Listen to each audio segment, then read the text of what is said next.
what's it going to take to be able to turn that beautiful vision of trading into the lifestyle that you're actually looking for?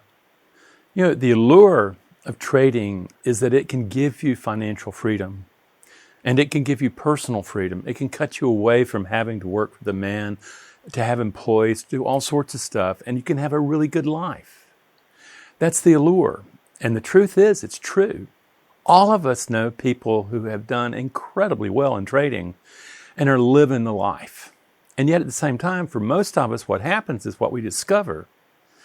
We think we're going to learn this system and it's going to give us an edge. And we take that edge and all of a sudden the edge isn't there because what's in here is stopping us from executing the edge that we have that can produce that lifestyle we want.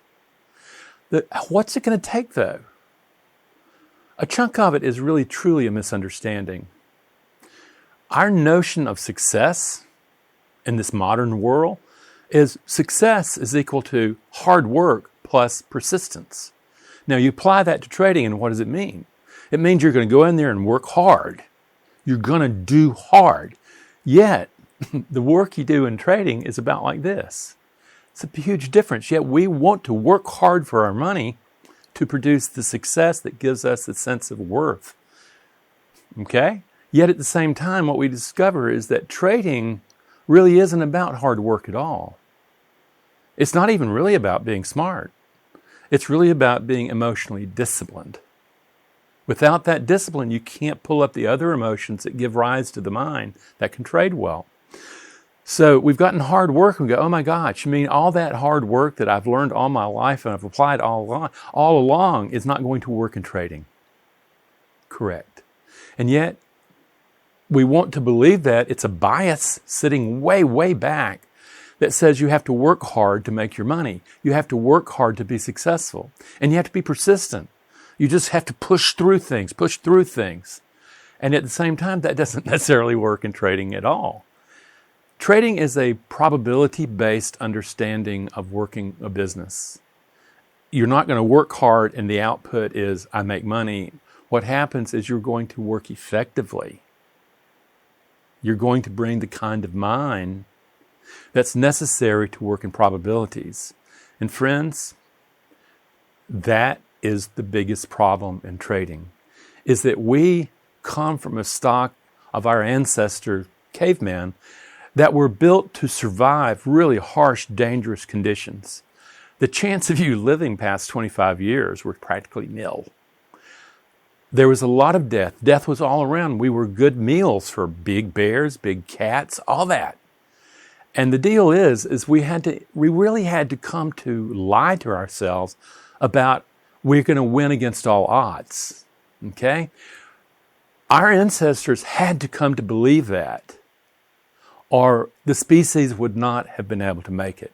Yet at the same time, that was so successful that we're going to win against all odds, we're going to live against all odds, that it became a bias. A bias is operating in the background. You don't see the bias. You're going to have to spot the bias in trading, though, because it's there and it's going to hold you back from what you really seek, that good life, that financial independence, okay? So we bring in a bias that is actually against us, okay? And that bias is that I'm going to work hard and I'm going to win. You know, I'm going to find a way to win. And you work hard, and what happens is the trading gods just don't buy into it. And so the deal is, what is this bias really happening? What's going on? Well, think about success. We want to make things happen. That's the battle cry of any alpha.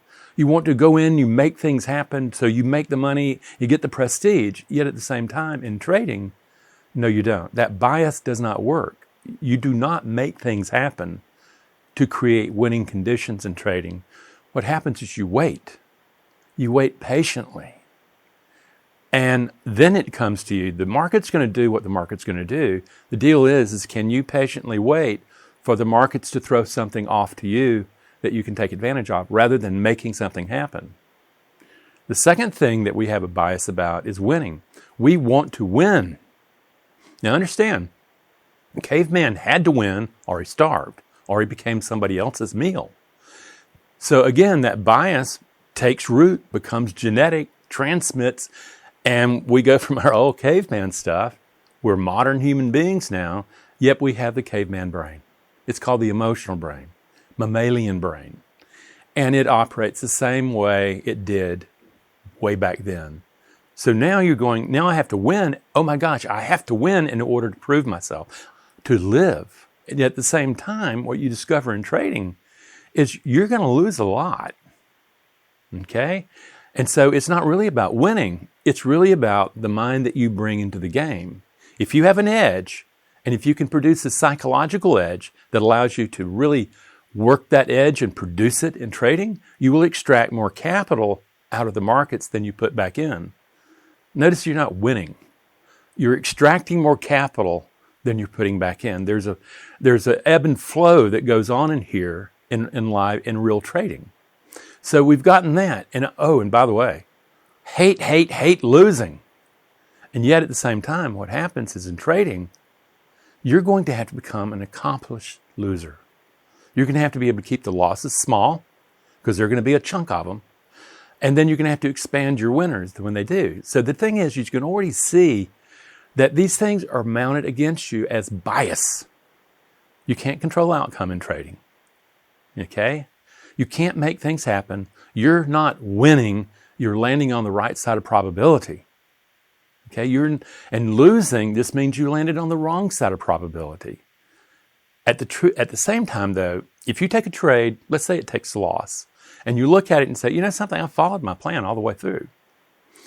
And you know what? It wasn't a psychological mistake. I did exactly what I was supposed to do. I produced my edge.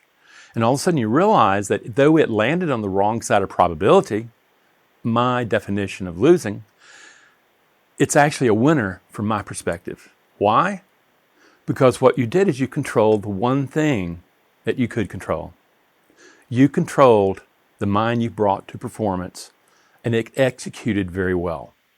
That, my friends, is how you produce the edge that extracts the capital out of the markets and doesn't put so much back in. So we've got that, and so now we're going, well, are you telling me that the brain that I brought to trading is not going to work? Yes, that's what I'm saying. Unless you happen to have won the lottery, okay, and all of a sudden the genetics just come together, the truth is you're going to have to retrain that brain. You're going to have to let go of winning as a measure of self. You're going to have to find inherent worth living within you that is independent of your performances, winning and losing. That's absolutely key. And a friend of mine, he very successful, and I asked him, how did you learn this lesson?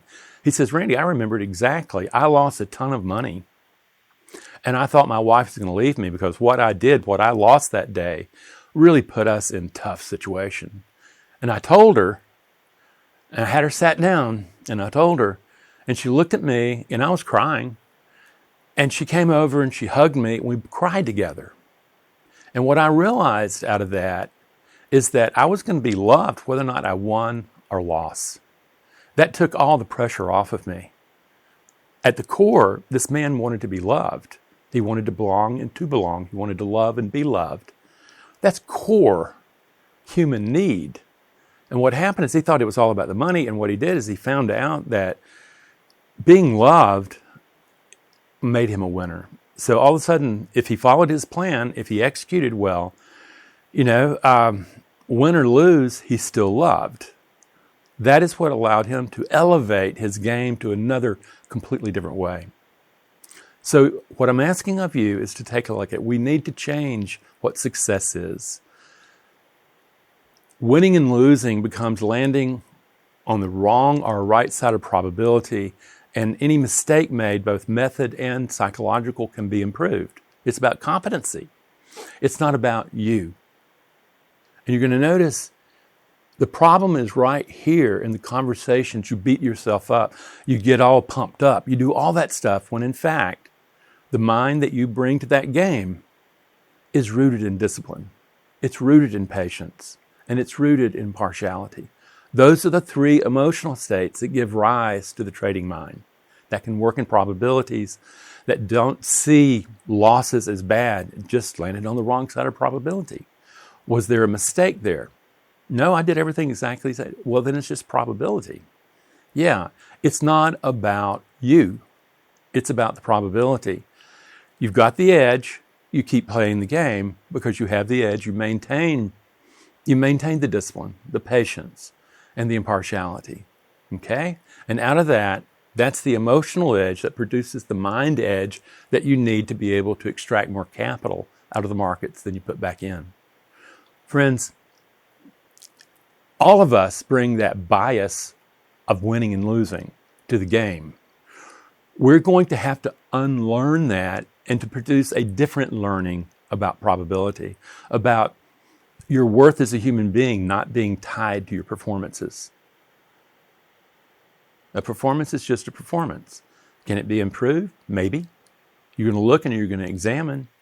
At the same time, at the very bottom, you've got to know that you're inherently worthy as a human being. Otherwise, you're going to always be playing the game about making money to prove self. That's not a really good way to try to enter the game of trading. I encourage you, friends, take a look at the biases, expose them, see them in action, and come to the point where you realize they're not working. And then start saying, how do I learn to create the mind? And at that particular time, friends, there are different places you can look. I encourage you to go to our website, go to our YouTube channel, and really take a look at what I'm talking about. How do you produce that trading mind? It happens every day. I see people making that trading mind work. I see people falling. I see people getting up. But the truth is, with the skill sets, you can come to recognize that you are able to produce that emotional cocktail. Okay? Not of winning, got to win. I'm a winner. No, what happens is you're disciplined. No, what happens is you're patient. No, what happens is that you're impartial. That, friends, allows you to extract more capital out of the markets than you put back in. Come see us. Come learn. Take care.